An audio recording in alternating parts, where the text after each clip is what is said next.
네. 최근 뉴스 뭐 신문 기사 요즘 좀 바쁘게 돌아가고 있는데 그래도 세계 그 전쟁 이런 이야기들이 많이 나와 있지만 또 세상의 변화 이런 것들에 제가 집중하다 보니까 이 사랑에 관한 가치관 한번 얘기를 해야 되겠다는 생각이 들었어요. 왜냐하면 캐나다 사회에서 이 통용되어지는 이 인본주의적인 사랑 가치관하고요 기독교적인 그 사랑 가치관에 서로 다른 점을 보여주고 있기 때문입니다. 오늘 세상의 가치관에서 강조되는 사랑의 의미는 이 앞에 보시면 아시겠지만 포용성입니다. 포용성, 포용, embrace. 네. 반면에 성경적 가치관에서 말하는 사랑의 의미는요 아가페 사랑이죠. 아가페 사랑. 이제 이 두 가지 사랑의 가치관이 어떻게 다른지에 대해서 좀 더 명확하게 나눠 보도록 하겠습니다. 먼저 인본주의에서 말하는 사랑의 포용성. 더 정확하게 이야기하자면 영어로는 크게 두 가지로 말할 수 있어요. 여기 앞에 보이긴 하지만 첫 번째는 어떤 편견, 차별. 그 편견이나 차별 없이 사람들을 받아들이는 태도. 어떻게 보면 맞는 것 같긴 해요. 그래도 acceptance. 이 의미가 굉장히 강조되고 있고요. 두 번째로는요. 이제 모든 사람이 차별 없이 동등한 권리와 기회를 가져야 된다. equality. equality를 강조하고 있습니다. 얼핏 보면 맞는 말처럼 들려요. 하지만 여기서 성경적 가치관, 특히 아가페 사랑의 가치관과 대립되는 부분이 있습니다. 오늘 이 차이에 대해서 설명드리려면 제가 여러분들의 좀 공감이 필요해요. 집중력이 필요해요. 왜냐하면 오늘 이야기는 우리 청년들의 공감에 대한 이야기가 아니에요. 지금 세상이 어떻게 돌아가고 있는지에 대한 이야기입니다. 특히 캐나다 사회, 전 세계적으로. 혹시 우리가 모르는 사이에 이 사랑의 의미가 점점 잘못 이해되거나 왜곡되어서 지금 인본주의적 방식으로 받아들여지고 있다는 사실 아시나요? 저는 요즘 사단의 전략으로 이 사랑의 의미조차 점점 변질되어져 가고 있구나. 특히 사단은요 세상의 권세를 잡았어요. 그래서 성경적 가치관을 무너뜨리려고 합니다. 그 의미를 변질시키려고 해요. 교묘하고 끊임없는 전략들을 계속 사용해 왔습니다. 예를 들어서 여러분 성경책 보면 아시겠지만 Jesus is the rock. Jesus is the rock. 이 표현은 예전에 많이 사용되어진 표현이었습니다. 예수님이 우리의 등등한 기반, 그 흔들리지 않는 반석의 의미로 우리가 많이 사용되었었죠. 하지만 여러분 그냥 rock 하면 뭐가 생각나십니까? 예수님이 생각이 나요? rock 하면? 아마 음악 장르 락이 생각이 날걸요. 이처럼 익숙한 단어의 의미가 시대가 변하면서 미묘하게 달라진 거예요. 전혀 다른 의미로 받아들여질 수도 있습니다. 과거에는 뭐 견고함과 안전함을 상징했던 이 이미지였던 락이 현대 음악이라는 문화적 코드로 강하게 인식되어져 왔죠. 이와 비슷하게 전 세계적으로 지금 성경적 의미가 인본주의적 의미로 변질되어진 중요한 요소가 또 하나 있죠. 여러분들 다운타운에 가시면 어딜 가나 볼 수 있습니다. 무지개. 이 무지개라는 의미. 원래는 하나님이 무지개라는 의미를 왜 주셨죠? 우리에게 언약이잖아요. 노아를 통해서 이제 다시는 물로 세상을 심판하지 않겠다라는 무지개의 의미를 우리에게 주신 건데 요즘 무지개 보면 못 들어오세요. 당연히 요즘 보면은 LGBTQ+ 이 공동체를 대표하는 상징으로 되어버렸습니다. 이처럼 무지개의 의미가 변질된 것과 마찬가지로 사람들 인식 속에서 똑같이 변질되어지는 것이 하나 있습니다. 또 다른 중요한 요소로서 변질되어져 가는 게 있어요. 그게 뭐냐면 사랑입니다. 사랑. 요즘 여러분 LGBTQ+ 상징하는 그 깃발들과 함께 자주 등장해요. 새로운 의미로 정의되어져 가고 있습니다. 우리 그리스도인에게도 점점 혼란을 주고 있어요. 그렇다면 우리가 살아가고 있는 시대에 사랑의 의미가 어떻게 정의되어지고 있을까요? 우리가 인본주의적 관점에서 볼 때, 인류학적 관점에서 볼 때요, 사랑의 의미는요, 더 이상 신을 의지하는 그런 사랑을 말하지 않습니다. 인간 중심의 개념이에요. 인간 중심의 개념. 이렇게 재정의되어져 가고 있어요. 이들은 이성, 윤리, 연민, 존엄성을 강조하면서 사람들이 경험한 것과 문화를 통해 형성된 사랑의 개념을 새롭게 재창출하고 있습니다. 아까 제가 말씀드렸다시피 이 두 단어를 중심으로 해요. Acceptance and equality. 편견 없이 차별 없이 받아들이는 태도. 네. 모든 사람이 차별 없이 동등한 권리와 기회를 가져야 한다. 맞는 말이긴 해요. 네. 하지만 이게 깊숙이 자리 잡고 있어요. 이 두 단어를 가지고 이 사랑이라는 단어로 가장 활발하게 사용되는 것이 바로 LGBTQ 커뮤니티입니다. 이제 5월이잖아요. 이제 다음 달 되면 6월 달이잖아요. 역시 6월 달에도 어김없이 다운타운에서 그 축제가 열심히 열릴 텐데 골치 아파요. 다운타운 사는 사람들은. 요즘 홍보하는 광고들 여러분 TTC에서 흔치 않게 볼 겁니다. 여러분들도 주의 깊게 한번 살펴보세요. 그들이 무엇을 말하고 있는지. 그들도요 인본주의적인 관점 자신들의 시각으로 이 사랑이라는 단어를 사용하지만요 주로 강조하는 것은 남녀 간의 차별 없는 사랑, 인간의 존엄성 존중, 모든 사람이 평등이라는 핵심 가치입니다. 그런데 이 가치에는 핵심적인 주장이 하나 있는데 아까 말씀드린 바로 포용입니다. 포용성. 즉 모든 가치관을 있는 그대로 받아들이는 포용성이에요. 단순히 수용을 넘어선 것입니다. 마치 바다가요 모든 강물을 이렇게 빨아들이듯이 그리고 맞이하듯이 다양한 생각과 개인의 마음을 그것이 뭐 어떤 것이든 상관이 없어요. 성경적인 가치관을 적대시하고 있더라도 한 개인이 옳다라고 주장하면 인정해야 한다는 거예요. 나는 옳으니까 건드리지 마세요. 세상은 차별 없이 모든 가치관이 평등하니까 반드시 나를 인정하셔야 합니다. 이런 식으로 서로에게 물리적인 해를 끼치지 않는 이상 개인이 옳다고 하는 생각을 개인이 생각한 것을 모두 옳다고 하는 그 전제하에 우리는 포용해야 하고 그 가치관을 인정해야 하고 그 가치관을 따라 사회의 법과 제도를 재정립해야 한다는 이 현대 인본주의의 무조건적인 포용, 그것을 사랑이라고 표현하고 있는 거예요. 사랑. 이러한 포용 논리 때문에 처음에는 LG로 시작했죠. LG. 무슨 회사 이름 말하는 것 같은데. 그 다음에 LGBT 붙었어요. 근데 여기서 끝나는 줄 알았는데 어느새 보니까 LGBTQ가 붙었고 어느새 보니까 LGBTQ 플러스가까지 붙었어요. 이렇게 확장되면서 국기 색깔도요. 처음에는 몇 개 안 됐어요. 근데 점점 다양해져 갔습니다. 그런데요. 얼핏 보면 사랑으로 포장된 사회의 정의를 추구하는 것처럼 보이지만요. 여러분 사실상 이거는 무질서를 얘기하고 있는 거예요. 케이오스. 혼돈으로 향하고 있는 것입니다. 모두가 포용을 외치고 있지만 그 바탕에는 철저히 무신론적인 신은 없다. 인간 중심 사고방식이 옳다라는 것으로 자리 잡고 있습니다. 정말 아이러니한 점은 그들이 생각하는 사랑에 대해서 정확히 이해할 수 없다라는 게 기준이 없다라는 게 아이러니합니다. 때로는 이 인본주의적인 사랑이 도대체 무엇을 의미하는지 혼란스러울 때가 많아요. 특히 피지컬적인 남녀 창조의 섭리를 무시한 채 성경을 적대시하는 가치관까지 존중해야 된다.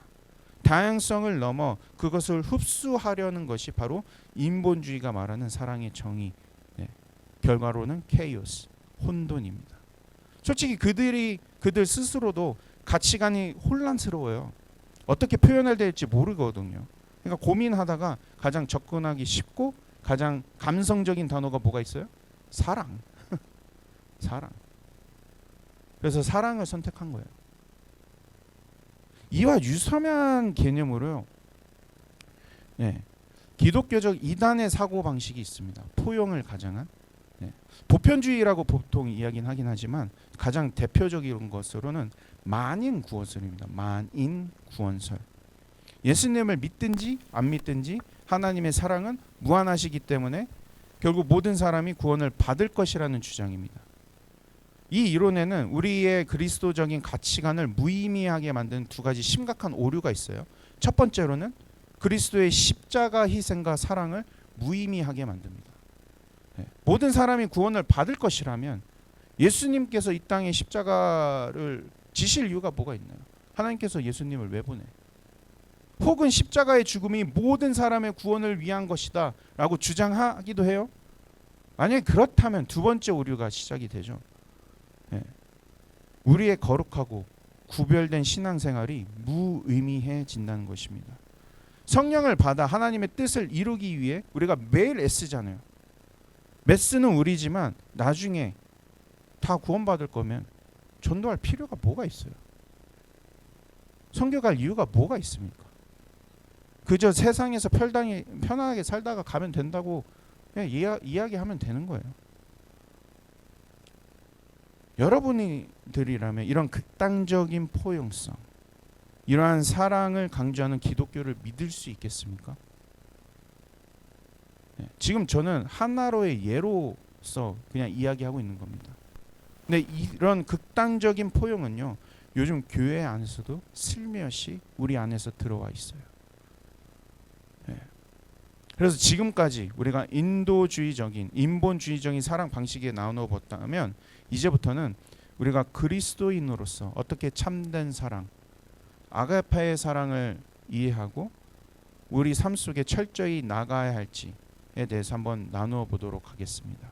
아가페의 사랑.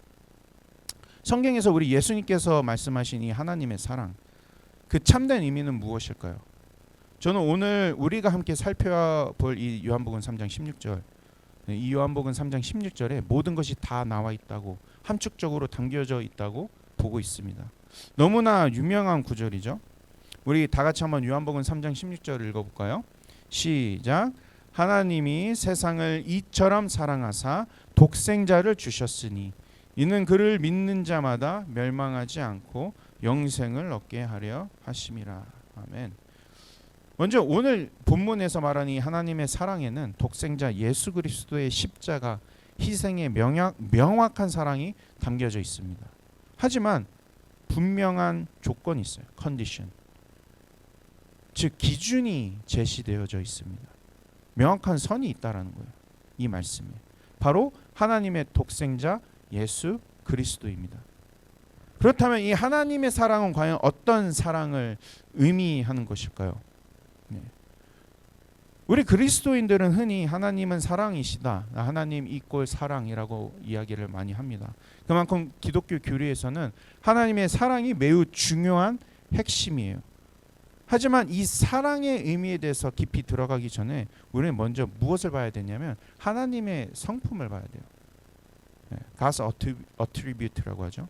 God's character. 하나님의 속성에 대해서 알아야 한다는 것입니다. 우리가 잘 아는 요한일서 4장 16절에 하나님은 사랑이시다. 맞아요. 하지만 우리가 하나님의 속성에 대해서 이야기를 할 때 우리는 때론 한 가지 측면만 강조하는 경향이 있습니다. 하지만 하나님의 속성에서는 사랑뿐만 아니라 자존성, 스스로 존재한다는 거예요. 불변성, 변하지 않으신다는 거예요. 하나님이 심판은 영원히 지속되고 하나님의 사랑은 영원히 지속되고, 이 변하지 않는 것을 이야기하고 무한성. 하나님은 처음과 끝이 없으신 분이십니다. 그리고 거룩, holiness, 그리고 공의, justice. 죄에 있어서는 반드시 심판해야 된다. 이 다양한 속성들이 존재합니다. 특히 하나님의 속성 중에 하나 중요한 게 있어요. 공의입니다. 공의는 심판이라는 측면과 함께 이해될 때 그 사랑의 분명한 의미를 깨달을 수 있습니다. 함께 이야기되어져야 해요. 그렇기 때문에 예수님께서 요한복음 3장 16절에 말씀하신 거예요. 멸망하지 않고 심판받지 않고 영생을 얻는다는 그 긍정적인 측면과 더불어서 심판에 대해서도 언급을 하신 것입니다. 실제로 요한복음 3장 16절에 이어지는 17절, 18절까지 우리가 통으로 봐야 돼요. 항상 3장 16절만 봐서 그렇지만 17절, 18절에서는 예수님은 하나님의 사랑과 심판에 대해서 동시에 이야기하셨어요. 두 가지를 같이. 이따가 우리 다시 보도록 하겠습니다. 그렇다면 요한복음 3장 16절에서 사용된 이 사랑의 의미는 과연 어떤 의미일까요? 그 의미를 우리가 좀 더 명확하게 이해하기 위해서 헬라어 원어를 볼 필요가 있습니다. 네, 사랑. 우리는요 한국말로 할 때 사랑해 하면 거기서 다 끝나죠. 영어도 I love you. 네. 근데 예를 들어서 형제끼리 얘기할 때 사랑해 뭐 잘 얘기는 하지 않지만 교회 안에서 사랑합니다. 보통 얘기를 하면은 I love you in Jesus Christ 이렇게 얘기를 보통 표현을 하는데 아니면 가족끼리 사랑, 친구와의 사랑, 연인과의 사랑 할 때 그 앞에 수식어가 붙어야 돼요. 영어도 한국어도. 근데 헬라어에서는요. 성경 원어에서는 이 하나님의 사랑을 분명하게 구분하고 있어요. 아마 여러분들도 아실 수도 있어요. 헬라어에서는 성경 원어에서 사랑은요. 크게 네 가지로 구분을 합니다. 첫 번째 사랑은요. 이 열정적인 그 남녀 간의 사랑을 이야기하는 에로스. 근데 당연히 여기서 하나님이 세상을 이처럼 사랑하사 할 때 좀 뭔가 안 맞죠? 둘째는 형제나 친구 사이에서 우정을 뜻하는 이 필레아. 필레아. 우리 교회 이름이 뭐죠? 필라델피아. 필레아가 합쳐진 거예요. 원래 형제 사랑 교회. 그래서 필레아. 그리고 셋째는 뭐죠? 스토르게입니다. 스토르게. 가족끼리 사랑할 때 쓰는 스토르게예요. 그래서 뭐 아이스토르게 뭐 그렇게 말할 일은 없겠지만 가족끼리 사랑한다는 겁니다. 그리고 마지막에 오늘 본문에 사용된 단어 아가페. 아가페는요. 이 신이 하나님이 우리를 사랑할 때 쓰는 사용되지는 단어입니다. 오직 하나님만 베푸실 수 있는 특별한 사랑을 의미해요. 하나님만 베푸실 수 있어요. 이 아가페의 사랑은요 신실합니다. 그 영원해요. 하나님의 속성 그대로 있어요. 하나님의 언약을 통해 우리 인간이 깨달을 수 있도록 나타낸 사랑입니다. 또한 이 사랑은 일반적으로 우리를 향한 하나님의 사랑이기 때문에 우리 의지와 상관없이 심지어 우리가 불완전해지고 죄 가운데 살아감에도 불구하고 하나님께서 그렇게 자신의 하나뿐인 아들 독생자 예수 그리스도까지 주시면서 사랑하기로 결정하신 하나님의 고유한 성품이자 사랑입니다. 근데 여기서 우리가 중요한 질문이 하나 있어요. 이 하나님의 아가페의 사랑이 인본주의에서 말하는 그 모든 사람을 무조건적으로 포용해야 하는 사랑일까요? 회개하지 않은 사람들까지 예수 그리스도를 믿지 않는 자들까지 모든 사람에게 구원을 보장해주는 그런 액셉턴스의 의미를 담고 있을까요? 물론 인본주의 입장에서는 예스라고 얘기하겠지만 우리가 성경에 나오는 말씀으로는 정확하게 하나님의 성품을 볼 때 no라고 이야기할 수 있습니다. 하나님의 사랑은 분명 조건 없이 우리를 향하지만 인류의 모든 가치관 심지어 우리의 죄까지 눈 감아주실 만큼 포용적인 것은 아닙니다. 예수님은 하나님의 조건 없는 사랑으로 이 땅에 오셨지만 그 사랑 안에서 구원과 심판을 동시에 말씀하고 계세요. 이 중심에 예수 그리스도를 분명히 드러내시기 때문에 우리는 인본주의적인 포용과는 다르다고 말할 수밖에 없습니다. 그 하나님 사랑에서는요 분명한 기준의 선이 있어요. 기준이 있고 선이 있어요. 하나님은 죄가 없으시고 죄를 창조하신 적도 없으시고 죄를 극도로 싫어하시는 분이십니다. 또한 하나님은 공의로우셔서 결코 편파적이지 않으시며 죄에 대해서는 반드시 심판하시는 분이에요. 만약에 하나님의 사랑에서 공의를 제거하지 않고 죄를 구분하지 않는다면 질서가 무너지겠죠. 신뢰할 수 없는 사랑이 되어버립니다. 생각해 보세요. 만약에 우리 하나님이 모든 사람들을 생각하는 것처럼 편견 없이 차별 없이 모든 죄를 그 가치관을 인정하고 받아들인다면 우리는 아마 엄청난 불안감 속에서 살아가야 됩니다. 예를 들어 극단적인 포용을 하나님의 사랑으로 착각하면서 우리가 함께 교회를 세워나가고 있다고 생각을 해봅시다.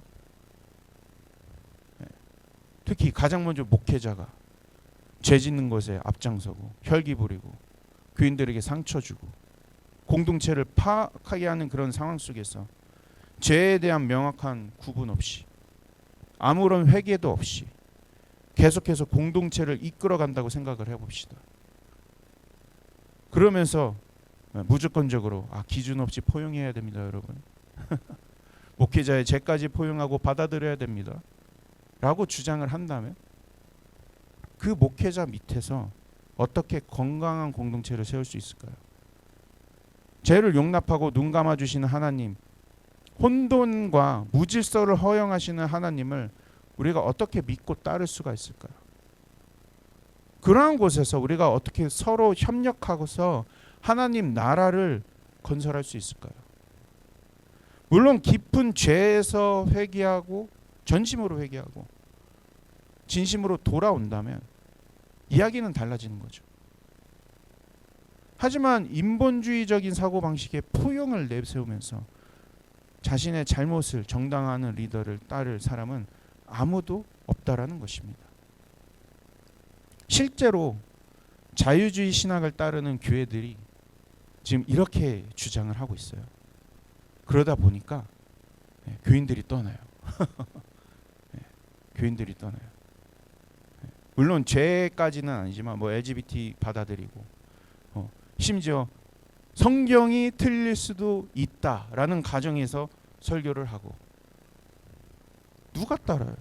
나 하나님 믿으러 왔는데, 예수님 보러 왔는데, 하나님 말씀 들으러 왔는데. 교회가 더 혼돈으로 가는 길이에요. 그건. 그러한 혼돈 앞에서 우리 하나님은 정확한 선, 즉 심판을 통해 질서를 세우시는 분이십니다. 그 후에 우리가 하나님을 진정으로 사랑하고 신뢰할 수 있도록 이끄시는 분이세요.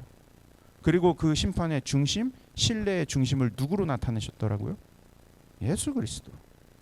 예수 그리스도로 나타내신 거예요. 그래서 하나님의 진심, 하나님의 본심이 요한복음 3장 17, 18절에도 분명하게 드러나 있습니다. 우리 다 같이 읽어볼까요? 시작.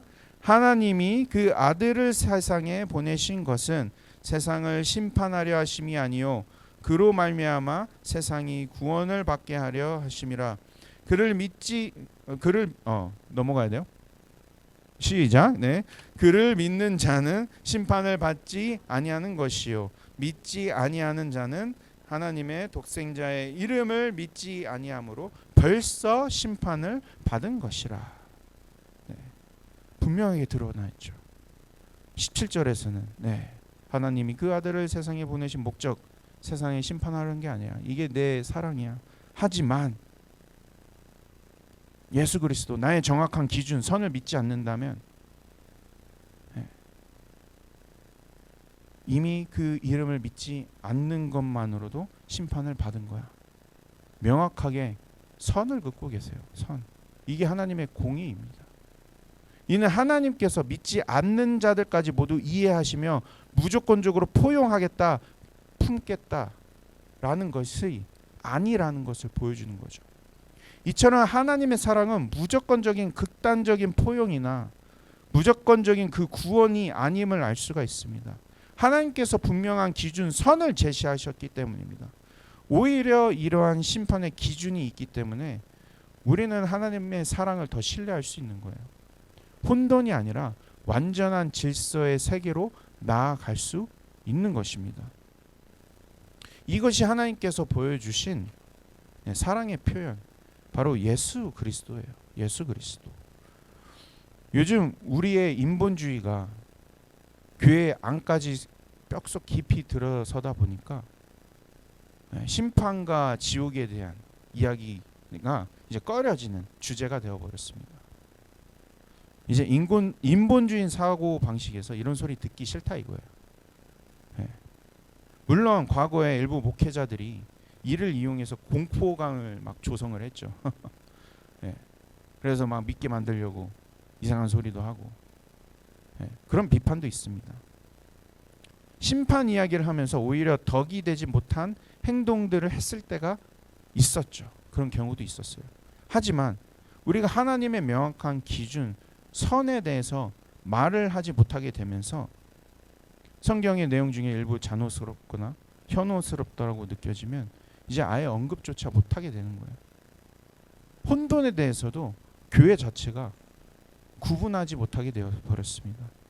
오히려 모든 것을 포용해야 되는 것처럼 사탄은 교묘하게 전략을 짜고 있어요. 교묘하게. 하나님의 사랑은 마치 모든 것을 다 받아들이는 것처럼 가르치고 있습니다. 이미 천주교에서 그렇게 가르치고 있죠. 천주교에서는 종교의 포용, 문화의 포용, 모든 것에 대한 포용. 그렇다면 우리가 공동체 내에서 하나님의 속성, 사랑과 함께 심판이 나타난다고 해서 우리 스스로 선을 긋고 다른 사람도 심판해야 되나? 이 또한 우리도 중요한 질문입니다. 분명 우리는 죄에 빠지지 않고 죄의 노예가 되지 않기 위해서 그 세상의 가치관에 있어서 명확한 선을 그을 필요는 있죠. 하지만 우리 공동체 안에서 함부로 다른 구성원을 구분하고 선을 그어서는 안 됩니다. 믿음의 성숙도에 따라서 행동해야 돼요. 믿음의 역량대로 이끌어주든지 격려하든지. 우리 또한 그리스도를 믿는다고 해서 죄인의 본성에서 벗어난 것 또한 아닙니다. 죄인의 본성은 있지만 하나님의 은혜가 있는 거예요. 역시 우리도 심판받을 만한 존재이지만 그 은혜를 생각하며 모든 지체를 그리스도의 사랑으로 이해하고 오히려 가르쳐주고 감싸 안는 데 힘써야 돼요. 왜냐하면요, 이 심판이라는 영역이 우리의 권한이 아니에요. 오직 예수 그리스도 하나님의 그 살아계신 권한이기 때문에 그분께서 행하실 때 문제가 발생하지 않습니다. 우리가 하나님의 공의 생각해서 우리가 실수할 때도 있어요. 하지만 심판은 우리의 손에 있는 게 아닙니다. 사람이 사람을 심판할 때 비로소 문제가 생겨요. 그러므로 우리는 하나님의 사랑을 받은 대로 그 사랑을 따라 포용하는 것이 아니라 우리는 이웃을 품어줘야 돼요. 이게 다른 겁니다. 포용과 품어주는 거. 우리는 그리스도의 사랑을 따라 품는 존재예요. 품을 때 어떻게 품어라? 인본주의의 방식으로 품는 게 아니라 그리스도의 사랑을 따라 품는 거. 마치 어미새가 연약한 그 알을 품는 듯이. 며칠 전에 저희 부엌 옆에 구스가 새끼 품었잖아요. 물론 다 이제 새끼 낳고 그런 것까지 봤는데 어느 순간 다 날아가고 없어졌더라고요. 어미새가 그 연약한 알을 품는 것처럼 예수님도 지금 우리를 품고 계시잖아요. 이는 인본주의적인 포용과 다릅니다. 하나님의 사랑으로 돌보며 누군가가 우리에게 돌을 던지고 비난할 때도 용납하고, 참 이게 쉽지가 않아요. 때로는 우리의 연약함이 드러나도요, 하나 되기 위해서 힘써야 됩니다. 주님께서 주시는 긍휼한 마음으로 상대방을 바라봐야 돼요. 하나님의 사랑을 경험하면 경험할수록 오히려 죄로부터 철저하게 구분짓는 삶으로 살되 다른 지체들이 죄 짓는 모습들을 보면요, 안타까워해야 됩니다. 눈물을 흘릴 줄 알아야 돼요. 마치 예수님께서 십자가에서 모든 것을 품으시고 죄 짓는 자들을 보시며 안타까워하시면서 죽으신 것처럼 우리도 묵묵히 인내하면서 그 영혼들을 우리의 모습과 같이 여겨야 됩니다. 우리도 하나님의 사랑이 아니면요, 왜냐하면 저들과 같이 행동할 것이기 때문에.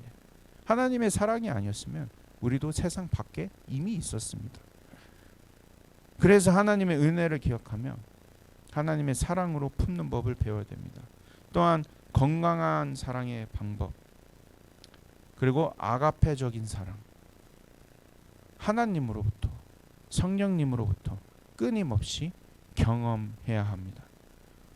오늘 담임 목사님께서도 그 말씀하셨어요. 사랑은 계산한 것이 아니라 경험하는 것이라고. 어떻게 보면 이것이 아가페의 네, 사랑의 핵심적인 내용이에요. 네. 혹시 이 중에서 하나님의 아가페의 사랑을 삶 속에서 경험한 분이 계시다면 그 사랑을 나타내려고 정말 최선을 다하셨으면 좋겠어요. 그럴 때마다 우리가 공동체 안에서요, 질서가 세워지게 되어 있습니다. 세상의 가치관 방식들이 점점 사라지게 되어 있어요. 오히려. 근데 이 아이러니하게 이 경험 속에서 우리는 철저한 죄의 고백을 하게 되어 있고 말씀을 통해 용서받았다면 그 다음부터는 우리의 삶은 세상의 그 죄된 가치관을 분명히 노라고 고백함으로써 우리 삶 속에 하나님의 사랑으로서 질서가 잡히게 돼요. 질서. 이제 말씀을 정리하겠습니다. 세상의 인본주의적 방식은 명확한 선 없이 모든 것을 포용하라고 이야기하고 있어요. 너도 옳고 나도 옳고, 네, 그런 식으로 사랑의 의미를 정의하고 있지만 우리는 성경적인 의미, 아가페 사랑, 하나님의 사랑을 더욱더 갈망하며 경험해 봐야 합니다. 우리가 하나님의 사랑을 성경적으로 더욱 갈망할 때 오히려 질서가 확립되고 공동체의 질서가 세워집니다. 연약한 지체를 인본주의의 포용 방식이 아니라 하나님의 사랑으로 품고 존중하게 되는 거죠. 네. 명확한 선 안에서 세상을 살아가면서 하나님 사랑을 나타내는 거예요. 네. 이런 저와 여러분들이 되시기를 축원드립니다.